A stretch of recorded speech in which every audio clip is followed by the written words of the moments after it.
I promise y'all, this is probably gonna be the shortest recap ever. It really is gonna be the shortest recap we've ever had. Microphone check 1 2 1 2. Microphone check 1 2 1 2. Welcome to the recap show.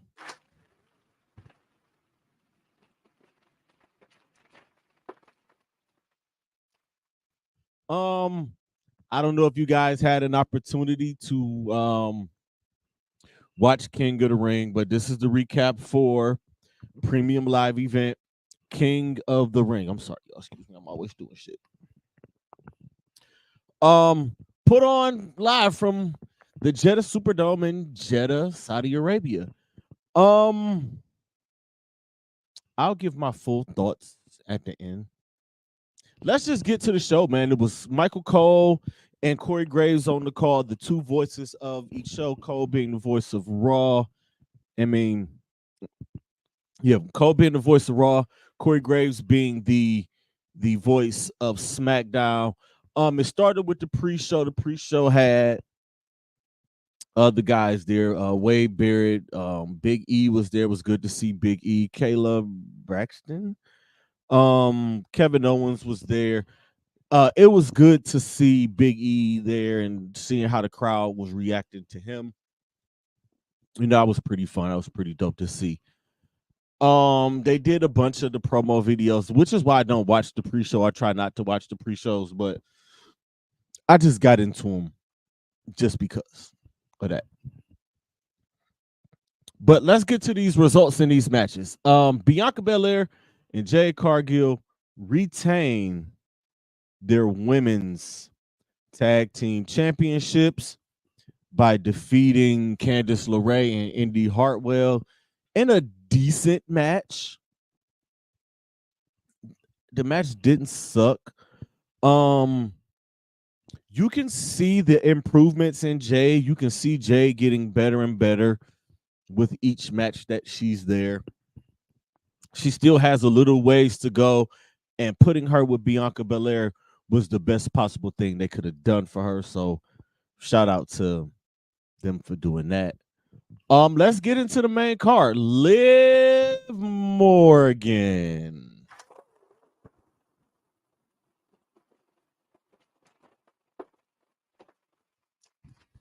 The revenge tour is sweet. So far, she defeats the champion Becky Lynch for the women's world championship. Um, Good match. Again, another one of those good matches, solid matches. These two ladies at this point now are veterans and they tear it up when they get out there. The Dom weaving his way into it is, of course, it's part of the whole storyline. Revenge tour. It's like, Dom, what are you doing here on behalf of mommy? And then you don't get the job done. You have one job, and that's to make sure that Liv don't get the title, unless it's something else going on there. Unless him and Liv have some kind of whatever, or Liv's revenge tour is, I want to take everything, which means your title, your group, and your Dom Dom. Maybe that's what it is, but congratulations to Liv and getting the win here. Who knows what this means for Becky? I mean, they're talking about Becky's contract. I don't believe one bit that Becky Lynch is gonna be gone. I'm just not gonna buy it. I'm sorry, y'all. I'm not buying that. I just won't. I can't roll with that. I'm not rolling. She was on vacation. Maybe she's gonna go back on vacation. Who knows? Sami Zayn retains his Intercontinental Championship.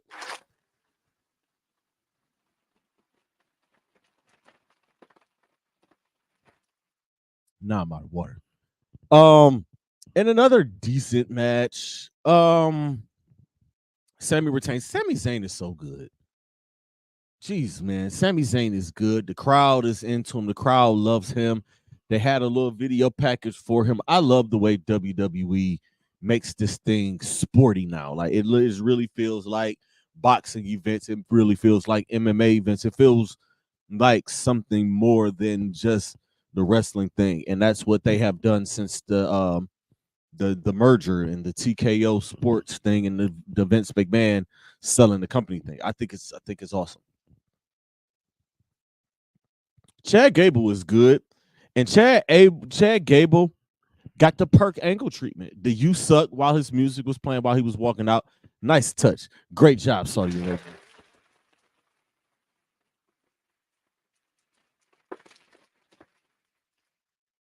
Big Bronson Reed showed that he can be a big dominant force.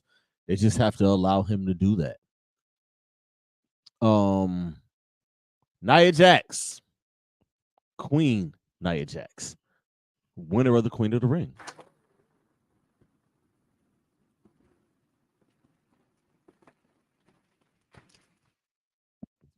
Congratulations to Nia. She's been on a tear since she's been back. She was able to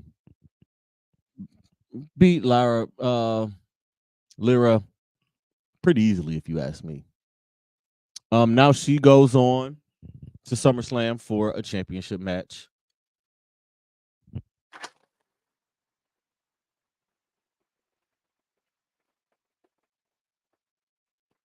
My apologies for the yawn. I don't mean to yawn. I can't even edit this shit out for real. I've been up since 5 o'clock this morning, y'all. It's holiday weekend. I'm cooking. I'm smoking brisket. So whatever. Nia goes on to SummerSlam. She comes to Cleveland to fight for the women's world title. No, she's on SmackDown for the WWE Women's Championship. Will it be Bayley?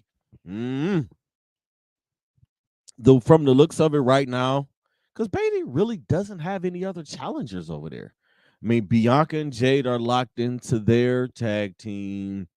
Indy Hartwell, Candice LeRae,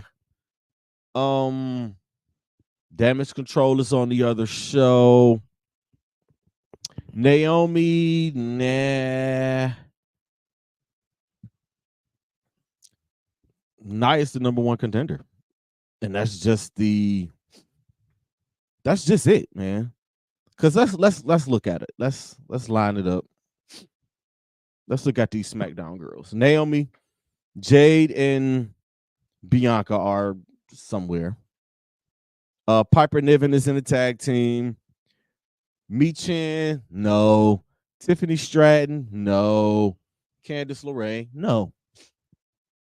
So the women's SmackDown roster is kind of like clearing out, or it's cleared out for Nia to fight for the title. There are two more. Clash at the Castle was in 3 weeks, and Money in the Bank follows that. So Bayley's gonna have at least one title defense in between time. So, we'll see. But more than likely, it'll be Nia versus Bayley at SummerSlam in Cleveland, and I'm not mad at that at all. And Gunther wins the King of the Ring. I thought Randy was going to get it. I picked Randy. I thought it was going to be, I convinced myself and fooled myself. Like, hey, Randy versus Cody would be a hell of a SummerSlam match. Now, that match still could happen. Don't get me wrong. It can still happen. But Gunther gets the dub. Still trying to figure out or see if the actual babyface turn of Damian Priest is going to happen and he can be the good guy and can go against Gunther. They're going to try, based off of Gunther's post-match speech, he's going to stay heel. So congratulations to now the King General.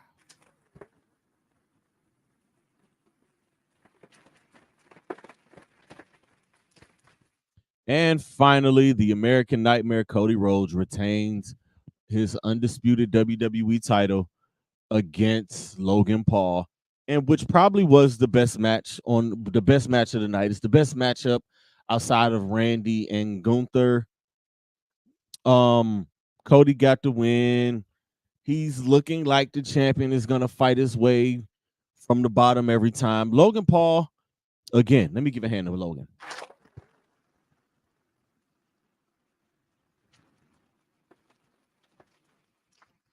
Logan Paul is good, y'all. Logan Paul is great. He gets better. He looked better in this match than he did in his last match. He's probably going to have a big match at SummerSlam, LA Knight maybe. Maybe Kevin Owens gets another crack at him. Maybe it's somebody else. But Logan is definitely going to be around. He's going to hold that title to SummerSlam, have the big match at SummerSlam, have the big entrance at SummerSlam, the big homecoming thing. I'm not sure if Cleveland is going to boo him or cheer him, but he's going to get to be one of those guys that is featured on the poster and around and doing all of the stuff. But congratulations to Cody getting the dub. The funny little funky little finish with the brass knucks and the interference and all of that. But all in all, good match.